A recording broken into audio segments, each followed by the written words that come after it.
of course, to start off with.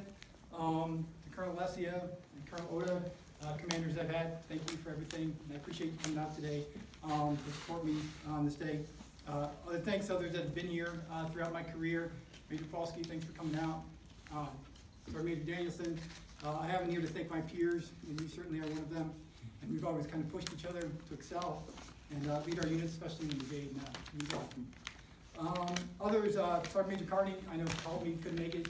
And before him, Sergeant Major Bowman, I appreciate the trust that they put in me to lead the units that I have. I also want to thank the full-time staff that I've worked with throughout my career. Those of you that are guardsmen, you know the full-time staff are really the power behind the unit. And when they're good, the unit is good, and they support the MDA personnel in what they need. Especially here at the RTI, First Sergeant. Thanks. Show me the ropes. I just learned the ropes, and now she's going to have somebody new come in. She's going to show him the ropes too. All of you that came today, even if you were asked to come from the courses, it kind of means a lot to have some students here. So whether your arms were twisted or not, thanks for coming. You know, any of the soldiers that I've had, you know, and you soldiers yourselves, you know, they've had for just a few weeks that are here, and technically under myself, it's been my privilege to lead soldiers throughout my career. And of course, my family, who are recording me right now. My wife kind of bought into the Guard really quickly. I think her first brigade ball, we were at the in the hospitality room afterwards, which is where all the fun happens. And on the drive down, I expressed some of my frustration with getting TA-50 for my soldiers. And about an hour into the after the festivities, so you know things were going well, I glance over and I see my girlfriend poking, I think then Sergeant First Class Nance, in the chest and saying, "You need to get these soldiers their TA-50s." So I knew she was a keeper at that point in time. Jack and Drew, as you're reading your books, thanks for giving me up. I appreciate your time too. A lot's changed since I've been in the Guard. I know that in my very first drill, it's craziness. I came to drill, I was in jeans and a t-shirt. They took me to the field, threw a helmet on me.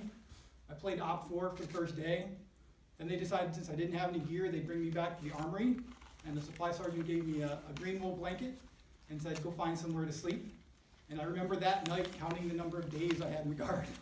I was like, this isn't many days. Let's see, 14 days for an AT and 2 days for drills. I literally counted up my number of days, and I was like, when that's done, I'm good. And all I was doing is I was paying for school. Kind of what changed things for me is when I was in college, I was selected to go before the appearance board for E5, and it's back when we had appearance boards for the Guard. And I was in spring break before then. I had a study guide with me, but I was at spring break. So you can imagine I didn't look at that study guide at all while I was at spring break. Drove back from my appearance board, and I failed miserably. It was horrible. And I remember just how disappointed my leadership was in me, and just thinking, hey, this is never going to happen again. And since then, I kind of really committed myself to the Guard and excelling in things that I can. And of course, for all of us, things changed after 9/11. When I joined in 1988, we never thought that we'd be the Guard that we are today. And since then, we've had things like Task Force Santa Fe. Anybody participate in that one? Remember that one? We called it European Vacation. And we spent a lot of time drinking German beer and a little bit of time guarding installations throughout Europe. And then, of course, Task Force Phoenix, kind of a crowning achievement for the 33rd Brigade and the things that we did there. So the Guard's just done a lot of things that's changed immensely over my career, and I guess that's what happens in 32 years, is things change. Except for your dress shoes, because my dress shoes are still the same. So that saying that I have shoes older than you actually is very true for most of us. Tried to think of some words of wisdom for everyone today, and so I thought of some quotes. Those of you at the RTI know that I always throw quotes into the newsletter, and like to kind of let you think about what those mean. So some of my favorite quotes, not made up by me, in no particular order, are, first off, who will think of Joe? And if you know Joe, Joe is Private Joe Snuffy, the average soldier. And it's important for us as leaders to always remember that Joe is the end user of everything that we do. And so what we give soldiers, whether it be training, whether it be planning, whether it be other things, Joe is the end user of that, and we always need to keep that in mind. Along with that, a corollary added by my wife is who will think of the families, because while Joe's the end user, the end effect is an effect on families for sure.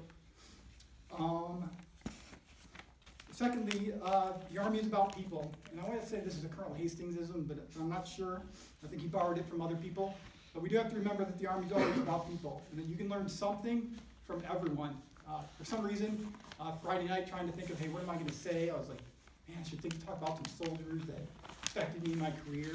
And I thought of PFC Warren. I don't remember his name. He is long gone, and he was a nut. He was a crazy kid. But when I finally got promoted to E5, I remember being in the armory, cleaning weapons at the end of a drill, and I told PFC Warren to redo it, or he hadn't done something right. And he said, I don't have to listen to you, you're just a buck sergeant. And I was fuming, I was furious. And I was like, but I controlled myself. And I took PFC Warren outside and smoked him in private, rather than do it in front of everybody else and lose my cool in front of everyone else. But kind of what he taught me was that classic saying of praise in public and discipline in private, which is an important thing to remember with soldiers. And at the same time, he taught me how to smoke somebody pretty good too. I'd like to think I did a good job. Next, training. And this is something that's kind of a standard saying too, but training is everything and everything's training. So when we do things here like the RTI, and sometimes we're like, why do we do these things? Well, because it's training, right? And it can be anything that we're doing. Right? The key to retaining soldiers is good training. It certainly was in the 90s because we weren't going anywhere. And certainly true today, right? Soldiers don't want to come to drill. They don't want to have their time wasted. They want to feel like they're useful and they're getting something out of it. And they're being developed by the training that we have. Even if it's just how to march soldiers, right? It's a competency that we have as NCOs, or even if we're just in formation, things that we're supposed to do. My last three are from the NCO Creed. I think it was my first Command Sergeant Major, which was Command Sergeant Major Roots. Some of you will remember. Gave me a framed NCO Creed, and it was like the only thing that was on my wall when I was a bachelor. It was the only thing I had that was in frame. So I kind of looked at that every day and took some of the things that I take away from the NCO Creed that all of us NCOs, especially here at the RTI, should remember. Is of course the beginning. No one is more professional than I. I kind of have a chip on my shoulder. I'm like, I'm a guardsman. I'm just as good as anybody in the regular Army. And that's kind of how I went about things for a long time.